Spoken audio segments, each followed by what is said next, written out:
China has built itself up without invading anybody, without enslaving anybody, without colonizing anybody, as you said. And really, if Africa is looking at its options today, there's nobody to enslave. Who are you going to enslave in today's world? Who is Africa going to colonize in order to extract their resources and use to build up in the way that Europe was built on the basis of African blood and sweat? It's not an option. Realistically speaking, in today's world, the only way forward is through a reorganization of society. China has demonstrated that that's possible. The Soviet Union demonstrated it, but ran into internal problems and collapsed. China has taken that much, much further and has demonstrated that it is possible to develop a country, to develop sovereignty, to develop dignity and security without militarization. You see, ever since China had pledged to provide Africa with $51 billion in financing the projects we have all over Africa, we have seen a lot of propagandas by Western medias, and the truth is just that that is what it has been over the years. You see, China and Africa have had a relationship going for 70 years or more than 70 years now. And what we can always say is that the relationship is always just business. That's what, for my own perspective, I will always say it's just business, because I would stand in the point that China has never tried to force their morality on any African country. I haven't heard of that. China has never tried to colonize any country. I want you to see this. China is not going to colonize Africa. The problem is your corrupt leaders who go to China with empty bags and come back with money. They want money and they negotiate with money in their mind. So you come to me like that, I will also dribble you. So go there with proper ideas, not with corrupt mentality. There's no China that wants to colonize anyone. How do you get colonized now when you are the negotiator? South Africa has surrendered a port now in Durban now. That's colonialism, where you just take your port and give it to other people, surrendering your sovereignty, and later you are going to say people have colonized you. When you go to China and say, give us a power station in exchange for OR Tambo Airport, why would they miss that opportunity? It's not them, it's your stupidity as leaders. There is no policy of China. We've gone through it many times that seeks to colonize anyone. But if people go there with better ideas, it's not a problem of China. You see, I love Malema so much because Malema is a visionary. Malema, I always compare Malema with the like of Kwame Nkrumah, because the Malema is visionary. He doesn't care, and he says the things how he sees it. You understand? He always research and say things like how you see it. He does not sugarcoat anything. In whatever he says, you always see the truth lying there on the table. The US believes that China will behave like an imperial power when it becomes big or bigger. China does not want to take on the US as global hegemon, not because they can't, but they think it is foolish. They think that to attempt to do it will lead to your own self-destruction. And they have ample examples in their own history that when they started interfering in the affairs of others, it will in the end boomerang back on them. The idea that American fleets should be in the Baltic, in the Black Sea, in the South China Sea, in the Sea of Okhotsk, wherever, they think, well, you can do that because you have the capability, but it costs you a fortune. And you can only do it now because you have the US dollar and the exorbitant privilege which comes to the US dollar. They say China is trying to colonize Africa under disguise of economic cooperation. So what do you see as real neocolonialism? Well, that kind of explanation is difficult to understand. Well, first of all, China has not dropped bombs on any territories anywhere in the world in the effort to steal the resources of those territories. China has not done that. China's attitude has been genuine friendship with the African people and indeed with all the peoples all over the world. In our most difficult periods, we counted on China. We stood shoulder to shoulder with China in combating racism even in its worst form of apartheid. Yeah. The National Liberation Movement in Africa enjoyed considerable support from China and so on. So China is a friend. China is a brother. And China's understanding of Africa is not based on a hierarchical structure of masters and servants. It's based on a structure of mutual friendship and the development of the entire world for the prosperity of all the peoples of the world. The friendship between China and Africa transcends time and space, surmounts mountains and oceans, and passes down through generations. The founding of the FOCAC in 2000 was a milestone in the history of China-Africa relations. We stand shoulder to shoulder with each other to firmly defend our legitimate rights and interests as once-in-a-century changes sweep across the world.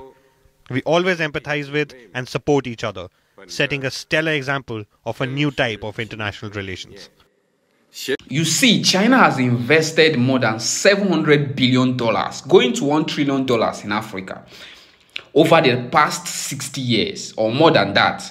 To be honest, we can always say the difference between the Chinese investors in Africa and the Western investors in Africa. And I will always choose the Chinese. Why? Even as much as African leaders have chosen not to believe in themselves and work for the betterment of Africa, because they will always like to look for foreign powers, look for foreign investors, look for foreign interference in their own, in Africa. That's what our leaders has proven to be. We will not always dispute the fact that China is better than the West, to be honest.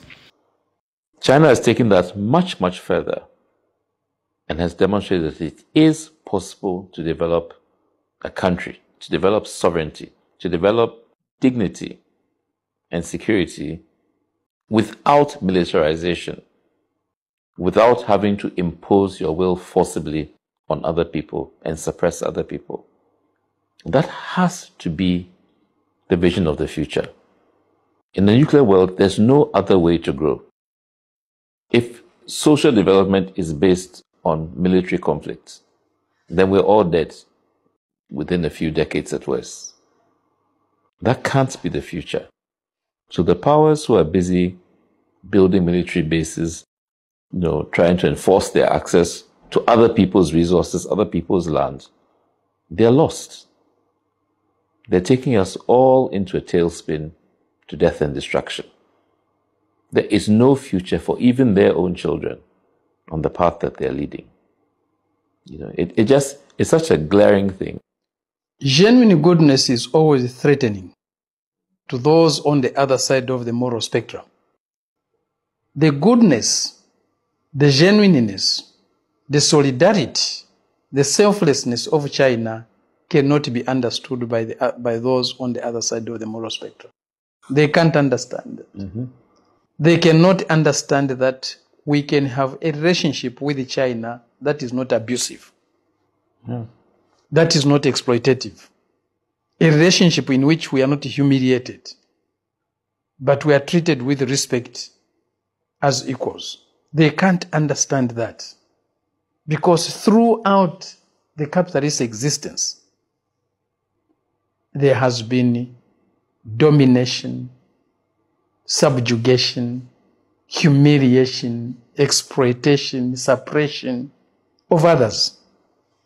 They can't understand that a country can develop without colonizing another country, without humiliating another people.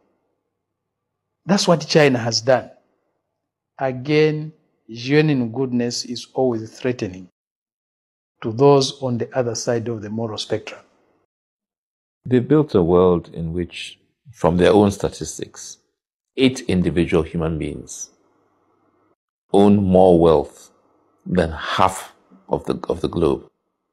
4 billion people own less wealth than the top 8 individuals. How is that sustainable when you have these crushing extremes of poverty and deprivation? How is that democratic? How can you build a democratic world? They have created a world that today even they themselves are scared of. Scared of it. This is the world that is destroying the environment. This is the world that is increasing poverty. This is the world that is creating unemployment. That can't deal with pandemics. That can't deal with pandemics. Can't deal with the problem of growing inequality. Every year in winter, they go to Davos. The best economic thinkers of capitalism, the best businessmen of capitalism, the leading statesmen of capitalism, they go to Davos in Switzerland for the World Economic Forum. What do they discuss at Davos? Principally, they discuss 3 or 4 issues. They discuss growing inequality in the world, growing poverty in the world, growing unemployment in the world, and the destruction of the environment. These are the things they discuss, year in, year out. But they can't come up with solutions. We have not seen solutions from Davos. Why? Is it because they don't have good economists? They don't have good political thinkers, good sociologists, and so on? No, they have them. The problem is to resolve these 4 problems.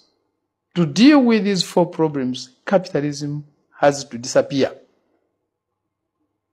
Capitalism has to go. Are they ready to make capitalism disappear? No, they are not ready. They're ready to build more military bases. And because they are not ready to let capitalism go, they come up with interventions that do not cure the problem, but simply try to stabilize, to reduce the impacts. It's largely public relations. Yes. To make them look good. But eventually, they will have to die. Eventually, they will have to die. There's no alternative to that. This is the world we live in. So for us, it's very encouraging to see young Chinese people pick up the revolutionary banner that was passed to them by older generations of revolutionaries, outstanding revolutionaries, the core leaders of the Chinese Revolution.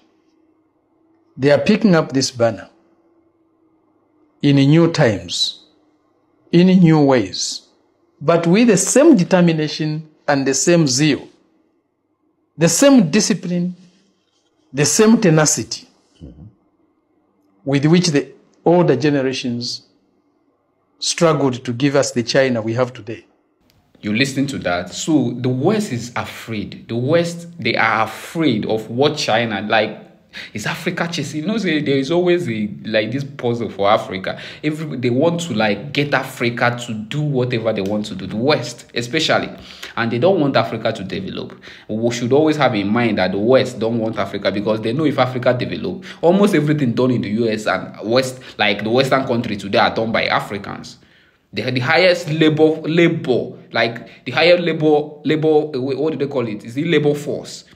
The highest labor force we have in Western countries today are Africans, mostly. So they don't want Africa to develop because they know if Africa become developed, Africa will stay in their country. You understand? So that is their main agenda in Africa. So not to develop Africa, they just want to control Africa. There's difference between developing Africa and controlling Africa. China is developing Africa, while the West is controlling Africa.